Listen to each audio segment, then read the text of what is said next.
Hello hi అండి, welcome to the video. ఈ వీడియోలో మనం మాట్లాడబోయే ఇంట్రెస్టింగ్ టాపిక్ వచ్చేసి శంబాల నగరం గురించి. ఆల్రెడీ థంబ్నెయిల్ను మీరు చూసే ఉంటారు. అది చూసి ఇంట్రెస్టింగ్తోనే వీడియో వినాలని చెప్పేసి లోపలికి వచ్చి ఉంటారు. ఈ శంబాల నగరం గురించి ఉన్నటువంటి మిస్టరియస్ స్టోరీస్ ఏంటి, వాటి గురించి ఉన్న డౌట్స్ ఏంటి, వాటికి క్లారిఫికేషన్స్ దొరికాయా, ఎంతమంది ఈ నగరం కోసం వెతికారు, వెతికిన వాళ్ళకు దొరికిన సొల్యూషన్ ఏంటి, ఇటువంటి చాలా ఇంట్రెస్టింగ్ క్వశ్చన్స్కి ఒక చిన్న కంక్లూజన్లా, ఒక చిన్న ఆన్సర్లా ఇప్పుడు ఈ వీడియోలో మాట్లాడబోతున్నాం. సో యాక్చువల్గా అసలు ఈ శంబాల నగరం అంటే ఏమిటి, మ్యాక్సిమం మన ఇండియాకు ఈ నగరానికి ఏం సంబంధం ఉంది అంటే, ముఖ్యంగా చెప్పాలి అంటే మన హిందూ ధర్మానికి సంబంధించి ఈ నగరానికి ఎటువంటి సంబంధం ఉంది అంటే, ఈ క్వశ్చన్కి ఆన్సర్ ఏంటంటే, యాక్చువల్గా ఈ శంబాల నగరం గురించి మన భారతదేశానికి సంబంధించినటువంటి పురాణాలైనటువంటి రామాయణం కానీ మహాభారతం కానీ ఇటువంటి వాటిల్లో ఈ నగరానికి సంబంధించినటువంటి ప్రస్తావన అనేది రావడం జరిగింది. సింపుల్గా ఈజీగా క్లియర్గా చెప్పాలి అంటే, అంతెందుకు మన ప్రభాస్ది కల్కి అని చెప్పేసి ఒక సినిమా వస్తుంది కదా, అలా శ్రీ మహావిష్ణువు 10వ అవతారం ఈ కల్కి అవతారం. ఈ కల్కి అవతారం అనేది ఈ శంబాల నగరంలో జన్మించి ఎప్పుడు జన్మిస్తుంది అంటే, ఈ భూమి మీద పాపాలన్నీ బాగా పెరిగిపోయి ఒక లిమిట్ లేదు, ఇంకా దానికి అంత అనేదే లేదన్నట్టుగా ఒక స్థాయికి చేరుకున్న తర్వాత వాటన్నిటినీ నిర్మూలించి మళ్ళీ ధర్మాన్ని స్థాపించేందుకు కల్కి అవతారం అనేది ఈ నగరంలో జన్మించి ఈ భూమి మీద ఉన్న పాపాలన్నిటినీ సర్వనాశనం చేసి మళ్ళీ ధర్మయుగాన్ని స్థాపింప చేస్తాడు అని చెప్పేసి మన పురాణాల్లో ఉన్నటువంటి పాయింట్. సరే, మరి కల్కి అవతారం అనేది ఫర్ ఎగ్జాంపుల్ ఈ ఊర్లో జన్మిస్తుంది అని చెప్పేసి మన పురాణాలలో ఉంది కదా, మరి అది నిజమేనా అని అంటే, ఖచ్చితంగా హిందూ ధర్మాన్ని నమ్మే ప్రతి ఒక్కరూ ఇది కూడా నిజమని నమ్మాల్సిందే.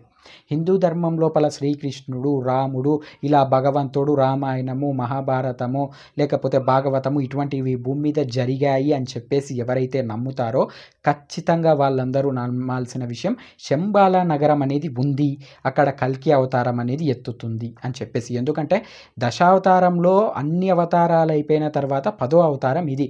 అది ఎత్తిన తర్వాతనే శ్రీ మహావిష్ణువు దశావతారం అని చెప్పేసి ఈ కాన్సెప్ట్ అనేది కంప్లీట్ అయిపోయినట్టు. సో ఖచ్చితంగా దీన్ని నమ్మి తీరాల్సిందే హిందూ ధర్మం లోపల.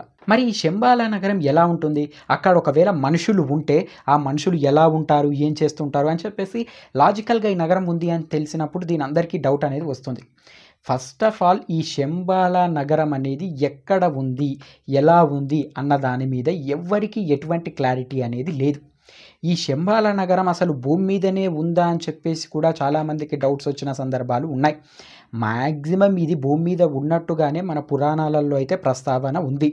సైన్స్ ప్రకారం వాళ్ళు చెప్పేది ఏంటంటే, శంబాల నగరం అనేది మనకు తెలిసినంత వరకు ఈ భూమి మీద ఉన్నటువంటి డైమెన్షన్స్లో ఉండదు, ఇంకో వేరే డైమెన్షన్స్లో ఉండటం వల్ల మనం దాన్ని చూడలేకపోతున్నాం అని చెప్పేసి. యాక్చువల్గా ఇప్పటి వరకు ఉన్నటువంటి ఇన్ఫర్మేషన్ ప్రకారం ఈ శంబాల నగరం లోపల ఉన్నటువంటి మనుషులు చాలా మంచివాళ్ళు. వాళ్ళు ఎటువంటి అబద్ధాలు చెప్పడం కానీ, అధర్మమైనటువంటి పనులను చేయడం కానీ ఏవి చేసేవారు కాదంట. చాలా ధర్మంగా, చాలా మంచిగా, చాలా నీతివంతంగా చెప్పిన మాట చేసే విధంగా, ఇచ్చిన మాట మీద నిలబడే విధంగా చాలా ధర్మం పరంగా నడిచే వాళ్ళంట. అటువంటి వాళ్ళు మాత్రమే ఈ శంబాల నగరంలో ఉంటారంట.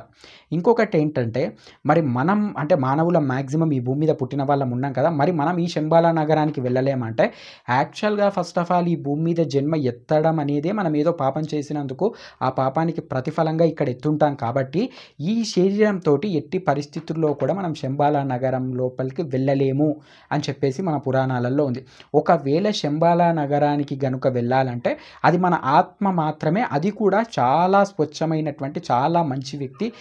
అసలు నాకు తెలిసినంత వరకు కాదు, కలియుగంలో అటువంటి మనిషే ఉంటాడంట. అంత పుణ్యాత్ముడైనటువంటి మనిషి ఆత్మ మాత్రమే ఆ శంబాల నగరానికి వెళ్ళటానికి ప్రవేశం ఉంటుందంట. ఎందుకంటే అక్కడ దుఃఖం అనేది లేదు, అందరూ మంచి వాళ్ళే, అంత మంచిగా జరుగుతుంది కాబట్టి చాలా ఆనందంగా, ఏ కష్టం తెలియకుండా, ఏ బాధ తెలియకుండా వాళ్ళు హాయిగా అక్కడ బ్రతుకుతూ ఉంటారంట. వాళ్ళ హైట్ కూడా నార్మల్ హైట్ ఉండదు, ఆజానుబావులు అని చెప్పేసి మన పురాణాలలో ఉంటారు కదా, ఆ హైట్తోని. అలాగే అక్కడ ఉన్న వాళ్ళకి ఎటువంటి రోగాలు, ఎటువంటి బాధలు కూడా రావంట. ఇప్పుడు ఫర్ ఎగ్జాంపుల్ ఏదైనా రోగం ముందే వస్తుంది అనే విషయం కూడా వాళ్ళకు తెలిసి దానికి సంబంధించినటువంటి మెడిసిన్ కూడా వాళ్ళ దగ్గర ఉంటుందంట. అంటే ఫ్యూచర్ ఎలా ఉండబోతుంది అన్న విషయాల మీద వాళ్ళకి ఆల్రెడీ ఒక క్లారిటీ సొసైటీ అనేది ఉంది. దానికి అనుగుణంగా అక్కడ ఉన్న వాళ్ళందరూ బ్రతుకుతూ ఉంటారు అని చెప్పేసి మన పురాణాలలో ఉన్నటువంటి సారాంశం. అయితే ఇంత అద్భుతమైన నగరం అనే దానికోసం మరి మానవులు ఇప్పుడు ఎన్నో చోట ఏదో ఉంది అంటే దానికోసం ఎంతలా వెతుకులాడుతూ ఉంటారు. మరి ఈ నగరం కోసం కూడా ఎవరు వెతుకులాడలేరా? వెతుకులాడి దీన్ని పట్టుకొని ఆ నగరం లోపలికి వెళ్ళాలి, లేకపోతే ఆ నగరం లోపల ఉన్నటువంటి థింగ్స్ని తెలుసుకోవాలని ట్రై చేయలేదా అని అంటే, ఫస్ట్ ఆఫ్ ఆల్ ఈ నగరం ఇంత అద్భుతమైంది కదా, అలాగే ఇక్కడ ఉన్న టెక్నాలజీ కూడా చాలా ఫాస్ట్ ఫార్వర్డ్ అంటే ఫ్యూచర్లో ఏం జరుగుతుందో అని వాళ్ళకు తెలుస్తుంది అంటే వాళ్ళ టెక్నాలజీ ఎంత ఫాస్ట్ ఫార్వర్డ్లో ఉందో అర్థం చేసుకోవచ్చు. సో అటువంటి టెక్నాలజీ కోసం అక్కడ ఉన్నటువంటి ఆ నాలెడ్జ్ కోసం ఎంతోమంది ట్రై చేశారు. అంతెందుకు సింపుల్గా చెప్పాలి అంటే కొన్ని బుక్స్లలో అలాగే అప్పట్లో ప్రచురించబడిన న్యూస్ పేపర్ ఆర్టికల్స్ ప్రకారం హిట్లర్ కూడా ఒక సపరేట్ టీమ్ని ఇండియాకు పంపించి నగరం కోసం వెతికే విధంగా ప్రయత్నాలు చేశాడు అన్న ఆధారాలు ఉన్నాయి. బట్ కాకపోతే అందులో సక్సీడ్ అయ్యాడు అంటే హిట్లర్కి సంబంధించి కూడా హిందూ ధర్మాన్ని చాలా ఎక్కువగా నమ్ముతూ ఉండేవాడు. ఇందులోపల ఏదో ఏదో తెలియని శక్తి ఉంది అని నమ్ముతుండేవాడు అని చెప్పేసి చాలా పాయింట్స్ అనేవి మనకు చరిత్రలో దొరుకుతూ ఉంటాయి. సో బట్ ఈ శంబాలా నగరాన్ని వెతికే పనిలో మాత్రం అతను సక్సెస్ సాధించలేడు. ఎంతోమంది సన్యాసుల దగ్గరికి, సాధువుల దగ్గరికి ఆ టీం అనేది వెళ్ళి వెతికినా కానీ వాళ్ళకు సరైన ఆన్సర్ కానీ లేకపోతే సరైన రూట్ కానీ దీనికి సంబంధించి దొరకలేదు అని హిస్టరీ లోపల ఉంది. అలాగే ఈ శంబాలా నగరం మ్యాక్సిమం హిమాలయాల లోపల ఉండేటటువంటి ప్రాంతాలలో ఉండే అవకాశం ఉంది అని చెప్పేసి ఒక రూమర్ కూడా ఉంది. ఎందుకు అంటే హిమాలయాలు అనేటివి మనందరికీ తెలుసు, అదొక పర్టికులర్ ఏరియా అక్కడ ఉంది అని చెప్పేసి. బట్ కాకపోతే అక్కడ ఉన్నటువంటి చాలా కొండల మీదకి అలాగే చాలా ప్రాంతాల మీదకి ఇప్పటికీ కూడా మనుషులు వెళ్ళలేనటువంటి పొజిషన్ అనేది ఉంది. ఎప్పటికీ అంటే ఎప్పటి నుంచి అయితే ఈ హిమాలయాలు అనేటివి ఉన్నాయో అప్పటి నుంచి కూడా ఆ ప్రాంతాల లోపలికి ఒక సామాన్య మానవుడు వెళ్ళినట్టుగా ఎక్కడ ఆధారాలు లేవు. ఇంత టెక్నాలజీ మనం డెవలప్ అయిన తర్వాత కూడా కొన్ని కొండల మీదకి అలాగే కొన్ని ప్రాంతాల లోపలికి వెళ్ళటానికి మాత్రం అక్కడ ఏముంది ఎలా ఉంది అన్న సబ్జెక్టు మాత్రం ఎవరికీ తెలియదు. అంత మిస్టీరియస్గా ఉన్నటువంటి ఆ ప్రాంతాల లోపలనే ఎన్నో ఈ నగరం ఉండి ఉండవచ్చు అని చెప్పేసి ఒక అజంప్షన్. అయితే ఎంతోమంది ఫారెన్ సైంటిస్టులు మన ఇండియన్ సైంటిస్టులతో పాటు చాలామంది దీని మీద రీసెర్చ్ చేసి కంక్లూజన్కి ఇచ్చింది మాత్రం ఈ నగరం అనేది 100%గా ఉంది అని చెప్పలేము, 100%గా లేదు అని చెప్పలేము. ఉండి ఉండవచ్చు.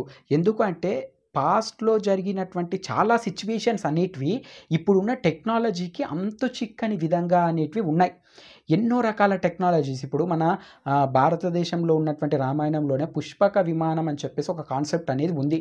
ఇప్పుడు మనం ఏదో బ్రిటిష్ కాలానికి అంతకుముందు వెనక్కి కాలానికి రాజుల కాలానికి వీళ్ళ కాలానికి వెళ్ళినప్పుడు ఈ ఏరోప్లేన్స్ ఇది అనే టెక్నాలజీ మీద ఇంకా రీసెర్చ్లు జరిగి వాళ్ళు ఏదో డెవలప్ చేయాలని చెప్పేసి ట్రై చేస్తున్న వాళ్ళే.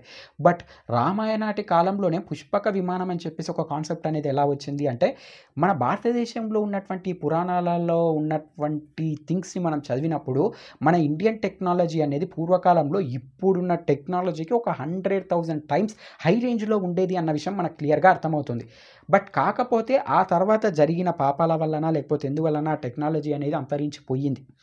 సో అటువంటి కాలంలో చెప్పినటువంటి నగరం ఈ శంబాలా నగరం కాబట్టి మ్యాక్సిమం ఇది ఉండే ఛాన్సెస్ అయితే ఉంది. బట్ కాకపోతే ఎక్కడ ఉంది, ఎలా ఉంది, దాని పరిస్థితి ఏంటి, అక్కడికి ఎందుకు మనుషులు వెళ్ళలేకపోతున్నారు అన్న విషయాలను మాత్రం క్లియర్ కట్గా ఇవి పలానా రీజన్స్ అని చెప్పేసి మాత్రం మనం చెప్పలేము అని చెప్పేసి క్లియర్ కట్గా ఈ సైంటిస్టులు కంక్లూజన్కి ఇచ్చారు. సో ఇప్పుడు మన పాయింట్ ఆఫ్ వ్యూ ప్రకారం మనం ఇది ఉందా లేదా, ఏది నమ్మాలి ఏది నమ్మకూడదు అనే విషయానికి వస్తే ఇప్పుడు మనం హిందూ ధర్మంలో రాముడు కృష్ణుడు అని చెప్పేసి వీడియోలో స్టార్టింగ్లో నేను చెప్పినట్టు మన దేవుళ్ళు మనకు ఉన్నారు అని చెప్పేసి మనం ఎలా నమ్ముతున్నామో అలాగే ఖచ్చితంగా కల్కి అవతారం అనేది కూడా ఉంది, వస్తుంది అనేది అది ఎటువంటి డౌట్ లేకుండా ఉండేటటువంటి మన ధర్మంలో ఉన్నటువంటి కాన్సెప్ట్. కాబట్టి ఆయన వస్తున్నాడు అంటే ఖచ్చితంగా శంబాలా నగరం కూడా ఉండి తీరుతుంది.